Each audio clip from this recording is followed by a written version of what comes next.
Hurikam ang tangkang pagtangay ng dalawang binatilyo sa isang mamahaling bike sa Quezon City. Nakatutok si Bea Pinlac.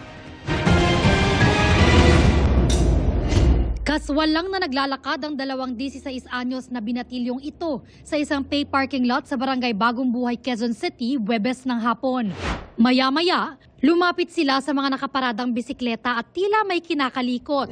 Binabaklas na pala nila ang kadena sa isang bike roon. Ang isang batang naka-dark blue t-shirt sumakay na sa bike, habang ang kasama niyang nakaputing t-shirt naglakad paalis.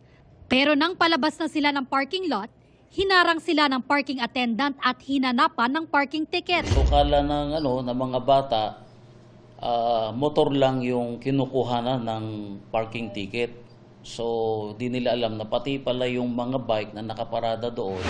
Nang kilalanin kung sino ang may-ari ng bike, sinubukan pang magpaliwanag ng mga binatilyo. At nang hindi umubra, sinubukan na nilang tumakas. May kasabwat pa umano silang 15 anyos na lalaki na nagsilbing lookout. Dumayo pa sila sa Quezon City mula Quiapo para magnakaw. Sinita sila ng mga gwardya at dinala muna sa police station bago i-turn over sa Bahay Pag-asa, isang pasilidad sa mga batang nasasangkot sa krimen. Naisauli naman sa may-ari ang bike na ayon sa pulisya ay nagkakahalaga ng 100,000 pesos. Doon sa interview po namin sa security guard, mayroon pong mga ilang beses na nawalan sila ng mga bike. Ayaw nang magreklamo ng mga complainant.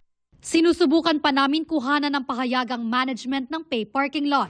Para sa GMA Integrated News, Bea Pinlac, nakatutok 24 oras.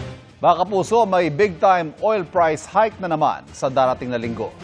Sa tansya ng kumpanyang Unioil, piso ang taas presyo sa kada litro ng gasolina. 70 sentimo hanggang mahigit piso naman sa kada litro ng diesel. Ayon sa Oil Industry Management Bureau ng Energy Department, ilan sa dahilan nito ang sanction sa Amerika sa Iran o ng Amerika sa Iran, gayon din ang patuloy na pag-atake ng Russia at Ukraine sa energy installations at banta ng Amerika na paglalagay ng taripa sa mga bansang bumibili ng langis ng Venezuela.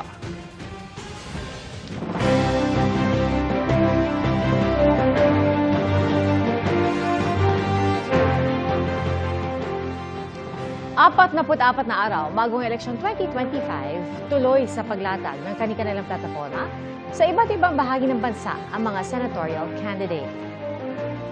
Narito ang report. Nag-motorcade si Atty. Raul Lambino sa Mangaldan, Pangasinan. Sa Siquijor, nanawagan si Congressman Rodante Marcoleta na huwag ipagbili ang boto.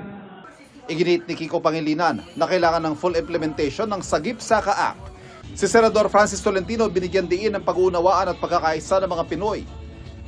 Isinulong ni Benhur Abalos ang pag-amyenda sa rice tariffication law. Isinulong ni Congresswoman Camille Villar ang mga batas para sa kabuhayan at trabaho. Karapatan ng mga manggagawa ay pinaglaban ni Jerome Adonis. Ibinidiriba Makino ang mga nakinabang sa batas para sa libreng kolehiyo sa NCR. Si Mayor Abby Binay nangakong isusulong ang mga matagumpay na programa gaya ng sa Makati. Binigyan diin ni Representative Arlene Brosas ang disente at abot kayang pabahay. Patuloy naming sinusundan ang kampanya ng mga tumatakbo senador sa eleksyon 2025. Not just one but two beauty queens ang featured sa debut single ni Michelle Marquez T na first collaboration din ng GMA Music at Star Music. Sino kaya sila? Silipin sa aking chika. Being a queen never stops for Michelle D. Ang kanyang latest offering, hindi sa rampa o sa telebisyon. This time, sa music naman siya magre-reyna. Dinayo ng GMA Integrated News ang shooting ng kanyang music video.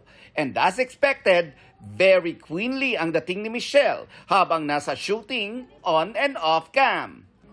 Very appropriate sa title ng danceable song niyang Reyna. Another power collab between Star Music and GMA Records. Nakakataba po talaga ng puso because both networks trust me, trust what I represent, and trusted me with the song also. Of course, this is produced by Star Music and GMA Network. I'm not known as a singer, I'm known as a performer, but music is everywhere, music is forever, and I think it's one of the best ways to tell your story just how music helps me go through whatever I go through in life too. To make the shoot more meaningful, pinauwi pa ni Michelle ang kanyang mommy na si Melanie mula sa States para makasama sa mga eksena sa music video. And Melanie did not disappoint.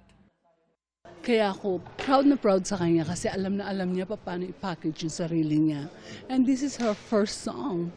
And for her to sing, na klaro ang mga lyrics, it's magnificent for me. To complete the Marquez Beauties, kasama siyempre si Winwin, na sobrang nag-enjoy kasama ang mga beauty queen sa kanilang pamilya. Ang tema ng kanta at kanilang pagsasama for empowerment daw sa lahat ng gustong mag-feeling Reyna. I'm enjoying every moment of it. I'm enjoying all the activities, bonding with the girls. So it's something that I know that I'll cherish talaga after this. Tonight na ang launch ng official music video ng Reyna.